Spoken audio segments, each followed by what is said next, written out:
هذا الشيء كنستغرب يكون عنده قدره للدفاع على البرامج الخدمه ديال اعضاء الحزب في الحكومه. هذوك ما كيديروهاش باش يديروا الفلوس، كيديروها باش يقوموا بالواجب، كيديروها باش يديروا الحسنات، كيديروها باش يديروا الخير. وهذا الشيء اللي ما عرفناش نتمنوا. واليوم الوزاره ديالكم اكيد عندها برامج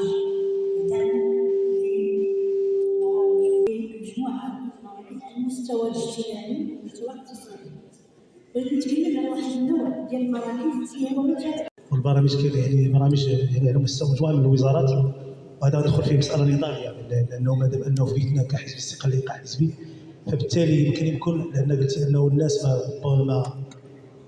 ما كيتفاعلوش مع هذا البرامج. زير بزاف على الميثاق ديال الاستثمار الجديد 03/22 اللي جا باش يشجع الاستثمار في المجالات الاقل استفاده ويخلق مناصب شغل قرار ويصحح الاختلالات المجاليه.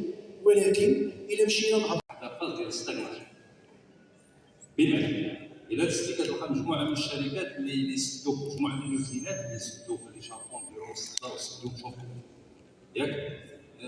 الى دزتي من الناحيه الصناعيه من الاخوان هنايا كنلقاو بان البلاد ديالنا جوج حوايج اللي بالعربيه تعرف معكلينها، اللي هي الكفاءات، القضيه ديال الفساد. مليارات الدراهم يعني تضيع سنويا على البلاد بسبب الفساد. القضيه ديال الكفاءات هذا ديال بصح، هذا الشيء اللي كنسول واش ديال بصح ولا خارج ديال المراكز الالكترونيه ولا خاصه في المقام. تبارك الله كيديروا الحلوى، يديروا الخياطه، الخبز، ولكن الاشكال اللي فيه هو انهم ما كيوفقوش يكملوا القرايه ديالهم، ما تحتش لهم فرصه تكوين مهني، ولا حتى اللي قرات في المهارات التكوينيه اولا ما تقرا.